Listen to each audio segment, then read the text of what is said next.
오늘 말씀은 마가복음 10장 35절에서 45절 말씀입니다. 마가복음 10장 35절에서 45절 말씀입니다.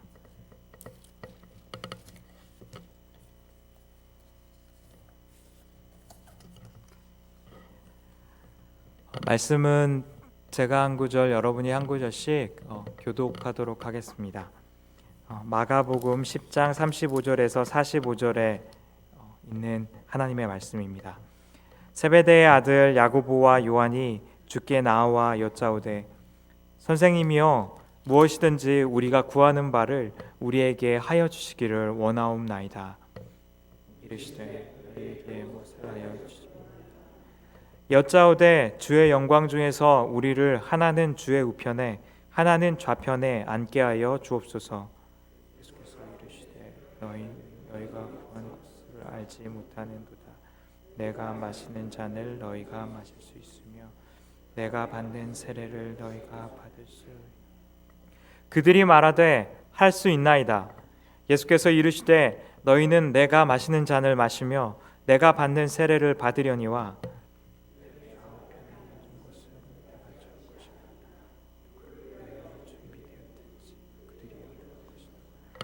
열 제자가 듣고 야고보와 요한에 대하여 화를 내거늘 예수께서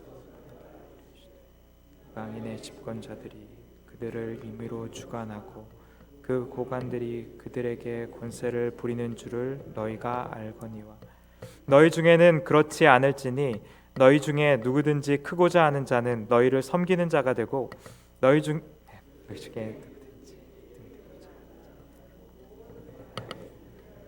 다 같이 읽겠습니다. 인자가 온 것은 섬김을 받으려 함이 아니라 도리어 섬기려 하고 자기 목숨을 많은 사람의 대속물로 주려 함이라. 아멘.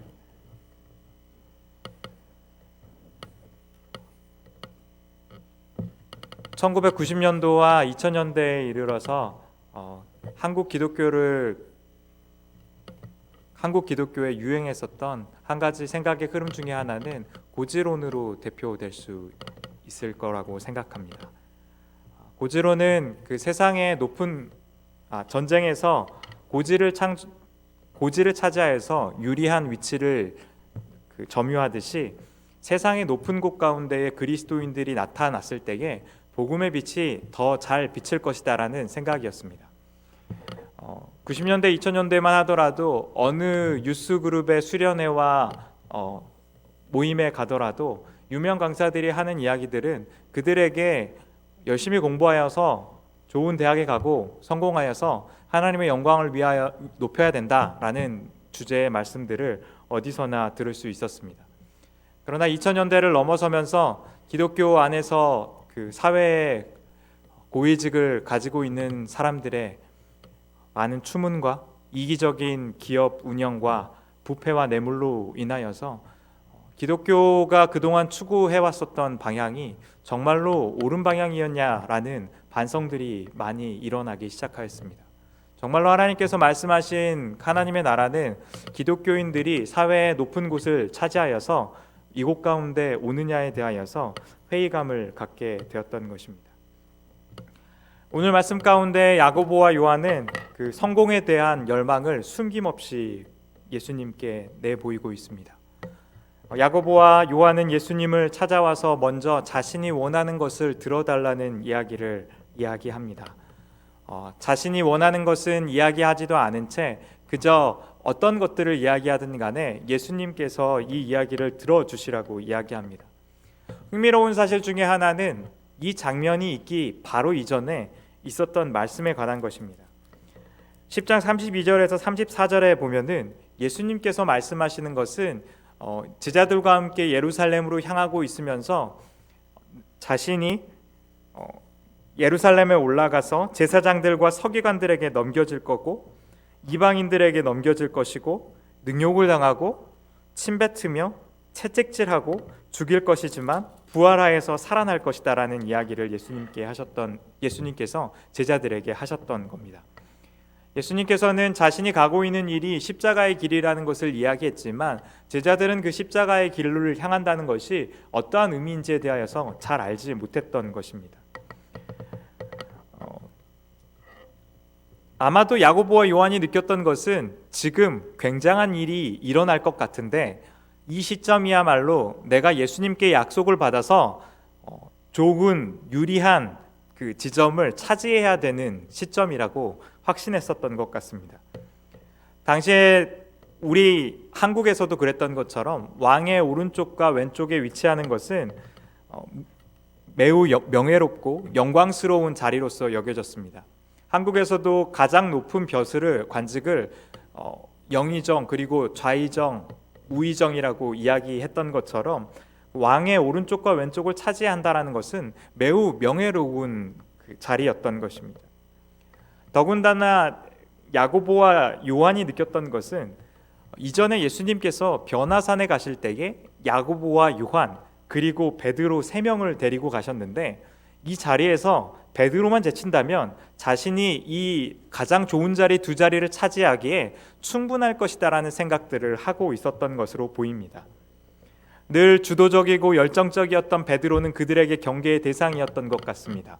충성스러운 그 베드로 한 사람만 제친다면 자신이 그 자리를 차지할 수 있는 그 확신 때문에 예수님께 자신들에게 그 자리를 달라는 이야기를 하고 있는 것입니다. 이 대화에서 알아볼 수 있는 것은 야고보와 요한은 예수님이 메시아라는 사실에 대하여서 전혀 의심하지 않았던 것입니다. 예수님께서는 성경에 이야기하고 약속하고 있었던 메시아임에 틀림없음을 예수님께서 행하시는 능력과 그분의 사역, 성품들을 보면서 그들은 매우 확신하고 있었지만 예수님을 믿는다는 것이 도대체 어떠한 의미이고 예수님의 제자로 살아간다는 것이 어떠한 의미인지에 대하여서는 사실 잘 알지 못하였던 것입니다. 우리가 열망하고 소망하고 바라는 것은 사실은 우리가 누구인지를 알려주는 것입니다. 그러하기에 우리가 하나님 앞에 나와서 어떠한 바람과 기도를 가지고 나아가고 있는지는 사실은 우리가 하나님을 누구로 생각하고 나 자신은 어떠한 모습의 제자인지를 드러내는 모습이라고 할 수 있습니다.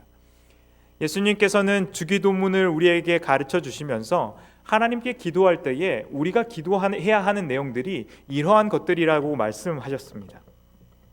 예수님의 주기도문은 나와 내 가정의 행복과 축복이 이루어져야 한다는 것을 위하여서 끊임없이 기도하라고 말씀하지 않으셨습니다. 예수님께서는 배우자를 위한 기도를 끊임없이 하라고 기도의 제목으로 말씀하시지도 않으셨습니다. 예수님께서 우리에게 기도하라고 말씀하시는 것, 우리가 열망하고 바라면서 하나님 앞에 구해야 하는 것은 그분의 거룩한 이름이고 그분의 하나님 나라의 통치와 하나님의 뜻이 하늘에서 이루어진 것 같이 땅에서도 이루어지는 것을 소망하고 바라라고 이야기하는 것입니다. 그분이 선하시기에 그분께서 통치하시는 그 선하신 통치가 이 세상 가운데 유일한 소망이고 행복이고 회복이기에 하나님의 통치가 이 땅 가운데 이루어지는 것이야말로 모든 성도들이 바라야 하는 것이라고 예수님께서는 말씀하셨던 것입니다. 우리의 삶을 위하여서 각자의 삶을 위하여서 구해야 하는 것에 대하여서는 예수님께서는 매우 간결하게 일용할 양식, 하루에 쓸 양식을 위하여서 구하고 악에서 벗어나고 시험에서 벗어나는 삶을 구해야 한다는 것에 대하여서 예수님께서 말씀하시고 있었던 것입니다. 하나님을 믿고 의지하는 것은 우리 신앙의 핵심입니다. 그리고 우리의 모든 삶의 일들을 행하면서 하나님께 기도함으로 나아가고 주님을 의지하면서 하는 것들은 무엇보다도 너무나도 중요한 일이라고 생각합니다. 저는 매사에 모든 일을 기도로 하고 하나님의 도우심을 구하는 일이 매우 중요한 일이라고 생각하지만 우리가 계속해서 기도하고 하나님을 알아가고 있음에도 불구하고 우리의 바람과 열망이 어떠한 곳을 향하고 있는지는 우리의 신앙과 우리의 교회의 신앙이 어디로 가고 있는지를 드러내주고 보여주고 있는 것이라는 겁니다. 예수님께서 바라셨던 삶의 모습이 예수님께서 바라셨던 그 열망과 하나님의 나라에 대한 통치의 갈망이 우리의 삶 가운데 이루어지고 있지 않다면 사실은 우리는 예수님께서 가르치고 있는 삶의 방향에서 조금은 벗어나 있는 것일지도 모른다라는 것입니다. 요한과 야고보의 요청을 들었던 다른 제자들은 분노하기 시작했습니다. 41절에 보면 열 제자가 듣고 야고보와 요한에 대해서 화를 냈다라고 이야기하고 있습니다. 이 이야기가 보여주고 있는 것은 사실은 이 권력에 대한 욕망, 힘에 대한 열망은 야고보와 요한의 문제만은 아니었던 것을 보여주고 있습니다. 그것은 예수님을 둘러싸고 있는 모든 제자들이 공통으로 겪고 있는 삶의 문제였습니다. 그들은 다른 이들보다 더 나아지길 원했고, 더 강해지길 원했고, 더 위에 서서 자신의 삶이 더욱더 강건하여지는 것을 열망하고 소망하고 있었기 때문입니다. 그러한 제자들에게 예수님께서는 인내하시면서 그분께서 가르치시고 그분께서 가길 원하는 길이 무엇인지에 대하여서 말씀하십니다. 첫 번째로 예수님께서는 요한과 야고보를 타일러서 말씀하시기를 예수님께서 가시는 길이 고난의 길이라는 것에 대하여서 이야기하고 계십니다. 너희는 너희가 구하는 것을 알지 못한다라고 이야기하시면서 내가 마시는 잔을 너희가 마실 수 있으며 내가 받는 세례를 너희가 받을 수 있느냐라고 예수님께서는 물어보십니다. 잔의 의미는 구약에서부터 심판을 의미하는 의미를 많이 가지고 있었습니다. 또한 겟세마네 동산에서는 예수님께서 이 잔을 내게서 옮기시기를 구하시면서 자신을 향한 하나님의 진노와 심판의 고통을 하나님께서 옮겨주시기를 구할 때에 이 잔이라는 표현을 사용하고 있습니다. 세례라는 표현은 고난에 압도당한 사람을 묘사하는 말로서 구약에서 은유로 사용되는 표현입니다. 또한 구약 성경에서 깊은 물은 고난과 재난을 표현하는 이야기이기도 합니다. 그러한 이유 때문에 잔과 세례는 예수님께서 경험하고 겪어야 할 십자가의 고난에 대하여서 이야기하고 있었던 것입니다. 너희가 이 십자가의 고난을 향하고 있는 삶의 방향성과 이 삶의 모습에 대하여서 이해하고 있는지에 대하여서 예수님께서는 묻고 계시는 겁니다. 그 질문에 대하여서 야고보와 요한은 자신감 있고 확신 있게 대답합니다. 제가 할 수 있나이다라고 예수님께서 말씀하는 것입니다. 그들에게 중요한 것은 그 성공을 위하여서 어떠한 대가를 지불하여야 하는지는 더 이상 그들에게 문제는 아니었습니다. 만약 그 성공만 얻을 수 있다면, 내가 그 위치에만 올라갈 수 있다면 이 일을 위하여서 가정도 전토도 부모도 다 버리고 예수님을 쫓았기에 더 이상 버릴 것도 없고 여기에서 내가 얻어야 할 것은 예수님을 통한 성공만이 있었다라고 이야기하는 것입니다. 예수님께서는 이 의욕과 기대감에 가득 차 있는 제자들에게 계속해서 이 십자가의 길이 무엇인지에 대하여서 말씀하시고 가르치십니다. 그들에게 상기시키시는 것은 42절에서 이야기하고 있는 것처럼 이방인의 집권자들의 모델에 대하여서 이야기하는 것입니다. 42절에 예수님께서는 제자들에게 이방인의 집권자들이 그들을 임의로 주관하고 그 고관들이 그들에게 권세를 부리는 줄을 너희가 알거니와 너희 중에는 그렇지 않을지니라고 말씀하시면서 이방인들이 가지고 있는 권력과 힘의 모습이 하나님 나라의 모습과 닮아 있지 않다는 것에 대하여서 예수님께서는 가르치시고 계십니다. 유대인들은 이방인 권력 모델에 대하여서 잘 알고 있었습니다. 고대 근동으로부터 자신을 신이라고 주장하면서 왕들은 폭력적인 통치를 일삼았고 지중해 동쪽의 대부분의 지방의 헬라인들은 또한 로마 황제와 각 지방의 로마 황제의 대리인으로 있는 사람들은 매우 폭력적이고 폭압적인 통치를 일삼았기 때문입니다. 그러하기에 그들의 통치 가운데 신음하고 고통받고 있는 이스라엘의 상황들을 너무나도 잘 알고 있는 제자들에게 이러한 모습이 하나님의 나라의 모습이 아니다라고 예수님께서는 말씀하고 있는 것입니다. 이스라엘은 로마의 지배 가운데 있었지만 여전히 그들이 군사적인 통치 가운데에서 벗어나게 해줄 메시아를 기다리고 있었고 그 메시아는 다윗과 같은 군사적이고 정치적인 통치들을 그곳 가운데 이룰 것이다라는 믿음들을 가지고 있었습니다. 그래서 예수님을 따르고 있었던 많은 제자들 그리고 많은 사람들은 예수님께서 그들을 무찌르시고 로마 위에 더한 권력을 가지고 하나님의 나라를 이곳 가운데에 이룰 것이다라고 생각했던 겁니다. 사람들은 밑에 있는 사람들이 위로 올라간다면 더 나은 통치를 분명히 이루어질 것이다라고 이야기하고 해방이 이루어질 것이다라고 이야기하지만 우리의 역사는 사실 그것이 사실이 아니라는 것을 잘 알려주고 있습니다. 짐바브웨의 무가베 대통령은 민족 해방 운동의 상징이었습니다. 그는 소수 백인들의 통치와 지배에 항거하여서 고통과 고난을 겪어내면서도 그들을 해방하는 일에 앞장섰었습니다. 1964년에 감옥에 투옥되었을 때 당시에는 그는 10년 동안 투옥되어 있는 그 10년의 시간 동안에 6개의 학위를 받으면서 지성인으로서의 명예와 영광을 받으면서 많은 아프리카 사람들에게 좋은 통치자가 될 것이다라는 것을 기대를 받았었습니다. 그가 1980년도에 실제로 짐바브웨의 대통령이 되었을 때의 취임식에서 그는 이렇게 이야기했습니다. 어제 내가 당신과 적으로 싸웠다면 오늘 당신은 같은 국가적 이해를 가진 친구이자 동지가 됐다며, 만약 우리가 우리처럼 생각하지 않는 사람들을 억압하거나 박해한다면 우리의 다수 통치는 비인간적 통치가 될 것이다 라고 이야기했었습니다. 하지만 그가 대통령이 된 지 얼마 지나지 않아 자신에게 반대하는 아프리카 인민연맹을 민병대로 탄압했고 8,000명에 이르는 소수민족을 학살하기도 하였습니다. 약속했던 토지개혁은 이루어지지 않았고 100조 원의 짐바브웨 화폐로는 빵 한 조각도 살 수 없는 초인플레이션이 경제를 완전히 망가뜨렸습니다. 그는 그럼에도 불구하고 사치를 일삼으면서 권력을 놓지 않고 37년의 철권 통치를 하다가 2017년에는 자신의 아내에게 권력을 이양하려다 실패하여서 쫓겨나게 되었습니다.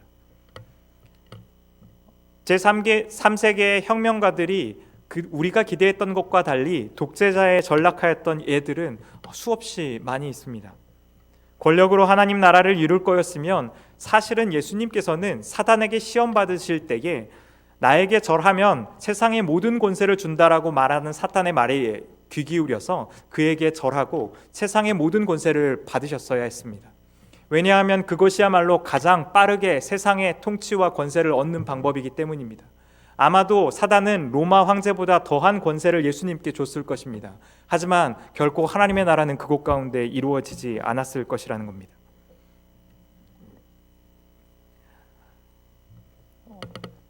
청년들 중에 종종 부모님께서 신앙생활을 열심히 하고 있는 친구들을 만나게 됩니다. 한 청년이 저에게 그런 이야기를 하는 겁니다. 교회를 같이 섬기자라는 권면을 친구에게 하고 있었는데 그 친구가 이런 이야기를 하는 겁니다. 자신의 부모님이 늘 자기에게 이야기했던 것은, 만약 지금 너가 교회 일을 열심히 하면 작은 일을 섬기게 되겠지만 만약 지금 공부해서 의사가 된다면 나중에는 더 큰 일을 해서 하나님 나라를 더 잘 섬길 수 있을 것이다 라고 이야기하는 겁니다. 그 이야기를 하는 친구에게 저는 이렇게 이야기했습니다. 그 친구가 정말로 의사가 되어서 하나님 나라를 잘 섬기기를 저도 간절히 바란다라고 이야기했습니다. 하지만 지금 하나님 나라를 위하여서 헌신하지 않고 하나님께 예배하는 것을 즐겨하지 않고 지금 이웃에 있는 사람들을 섬기지 않는 사람이 과연 의사가 되고 나서도 하나님 나라를 섬길 수 있을지는 잘 모르겠다라고 이야기했었습니다. 저는 부모가 된다는 것에 무게감에 대하여서 조금씩 배워가는 것 같습니다. 부모가 되면서 자식이 자기 앞가림을 하면서 살아가기를 기대하는 것은 큰 욕심은 아닌 것 같습니다. 그러나 지금 하나님의 나라의 가치를 중요하게 생각하지 않고 섬김과 이웃을 돌보는 것을 중요하게 생각하지 않는 사람이 장래의 일에 그들이 헌신하고 하나님의 나라를 위하여서 헌신할 것이다라는 생각은 너무나 낙관적인 생각일지도 모른다는 것입니다. 하나님 정말로 자비로우셔서 분명히 그 일들을 하실 수도 있다라고 저는 생각합니다. 그러나 우리가 우리의 자녀를 향하여서 기대하고 가르쳐야 할 바는 우리가 있는 그곳 가운데에서 하나님께서 나에게 요구하시는 순종의 일들이 무엇인지에 대하여서 물어야 하고 그것에 순종하는 법들을 가르쳐야 하는 것일지도 모른다라고 생각합니다. 예수님께서는 이 제자들이 기대하고 바라였던 군림의 삶이 아니라 섬김의 삶에 대하여서 가르치면서 말씀하셨습니다. 그러나 예수님께서 말씀하시는 이 섬김의 삶은 결코 힘으로부터 멀어지는 것을 단순하게 의미하는 것은 아니었습니다. 오히려 섬김은 하나님께서 우리에게 주신 능력과 힘을 하나님의 목적과 뜻에 맞게 사용하는 것에 달려있기 때문입니다. 왜냐하면 예수님께서는 누구보다도 능력이 많은 분이셨기 때문입니다. 예수님이 세상에 군림하였던 왕들과 달랐던 것은 예수님께 주어진 능력에 대하여서 하나님의 목적에 맞게 사용하셨던 것입니다. 예수님께서는 아버지의 뜻을 행하는 것이 자신의 양식이라고 말씀하셨습니다. 그러면서 그분은 물이 포도주를 변하게 하였고 파도를 잠잠하게 하였고 물고기 2마리와 떡 5개로 5,000명을 먹이시고 죽은 자를 살리시는 능력을 가지고 있으셨습니다. 그러나 그분이 자신의 능력을 사용하였던 것은 자신의 유익을 위하여서 사용한 것이 아니라 하나님 아버지의 뜻에 맞게 그분의 백성들을 돌보고 아버지의 나라를 선포하는 데에 철저하게 사용하였던 것입니다. 예수님께서는 40일을 굶주리고 나서도 돌 하나도 자신을 위하여서 떡으로 바꾸어 먹지 않았습니다. 예수님께는 충분히 그럴 만한 능력이 넘치도록 많이 있었음에도 불구하고 자신의 능력을 아버지의 나라를 위하여서 온전히 헌신하셨던 것입니다. 두 번째로는 이 섬김의 의미는 낮아짐을 마다하지 않는 삶입니다. 빌립보서 2장은 예수님의 삶에 대하여서 이렇게 묘사하고 있습니다. 너희 안에 이 마음을 품으라. 곧 그리스도 예수의 마음이니 그는 근본 하나님의 본체시나 하나님과 동등됨을 취할 것으로 여기지 아니하시고 오히려 자기를 비워 종의 형체를 가지사 사람들과 같이 되셨고 사람의 모양으로 나타나사 자기를 낮추시고 죽기까지 복종하셨으니 곧 십자가에 죽으심이라. 예수님께서는 세상의 모든 권세를 가지시고 하나님과 동등된 분이셨지만 그분과 동등됨을 취하지 아니하시고 오히려 자기를 비워서 종의 형체를 입었다라고 말씀은 이야기하고 있습니다. 섬김의 삶은 낮아지는 것을 두려워하는 것이 아닙니다. 왜냐하면 자신의 가치가 경쟁과 비교 우위에서 발견되지 않는다는 것을 알고 있는 사람들이기 때문입니다. 예수님을 믿음으로써 섬김의 자리 가운데 나아가서 낮아지기를 자처하는 사람들, 허드렛 일 하기를 자처하는 사람들은 자신이 하고 있는 일이 자신의 가치를 증명하는 것이 아니라 이미 십자가에서 나를 증명하신 예수님의 증거가 나의 존재 가치를 증명하였다는 것을 믿고 있기 때문입니다. 나의 가치가 사람들이 나를 평가하고 나를 바라보는 시선에서 좌우되지 않는다라고 생각하는 사람들은 하나님의 말씀에 순종하여서 낮아지는 일에 대하여서 두려워하지도 않고 주저하지도 않는다라는 것입니다. 예수님께서 이 땅 가운데에 가장 낮아지셔서 세상의 가장 낮은 곳을 향하여서 십자가를 향해 가셨지만 그분의 가치가 조금도 낮아지지 않았고 그분의 가치가 여전히 하나님이셨던 것을 보이시고 하나님께서 그분을 지극히 높은 자리 가운데 올리셔서 우리가 생각할 수도 없고 상상할 수 없었던 영광을 맛보게 하시고 알게 하셨던 것처럼 모든 열방이 그분의 영광을 알게 하셨던 것처럼 하나님께서는 십자가에서 우리의 가치를 증명하셨고 우리가 살아가는 것이 스스로 증명하는 가치, 스스로 사람들에게 인정받기 위하여서 우리가 노력하였던 가치가 아니라 하나님께서 이미 우리에게 주셨던 그 가치가 이미 우리의 가치라고 말씀하시기 때문입니다. 그러하기에 그리스도인들은 낮아지고 사람들의 칭찬이 없고 모욕과 멸시를 받는 것에 대하여서 두려워하지 않는 사람들이기 때문입니다. 오직 예수 그리스도의 사랑을 아는 사람만이 그 섬김의 길을 갈 수 있게 되는 것입니다. 왜냐하면 십자가가 우리의 정체성이 되었고 십자가가 우리의 능력이 되었고 십자가가 우리의 유일한 삶의 이유가 되는 것이 그리스도인의 삶이기 때문입니다. 예수님께서 가르치시는 낮아짐과 섬김의 삶은 세상의 원리로서는 결코 이해할 수 없는 삶의 방식입니다. 세상은 조금이라도 얕보이고 깔보이면 무시당하고 짓밟히는 게 삶의 방식이기 때문입니다. 그러나 예수님께서는 우리에게 말씀하시고 도전하시는 것은 십자가에서 내가 너를 존귀하게 여겼기에 십자가에서 내가 너를 이미 사랑하였기에 세상의 인정과 세상의 눈을 보지 않고 하나님 나라의 영광을 위하여서 우리의 삶을 헌신하라고 예수님께서 말씀하시는 것입니다. 오늘 말씀 가운데에서 하나님의 나라가 성공에 있지 아니하고 하나님의 나라가 예수님께서 우리에게 주셨던 그 섬김의 삶 가운데 있는 것을 아는 그 은혜가 한인 장로교회 성도님들 가운데 충만하게 있기를 주님의 이름으로 축원드립니다.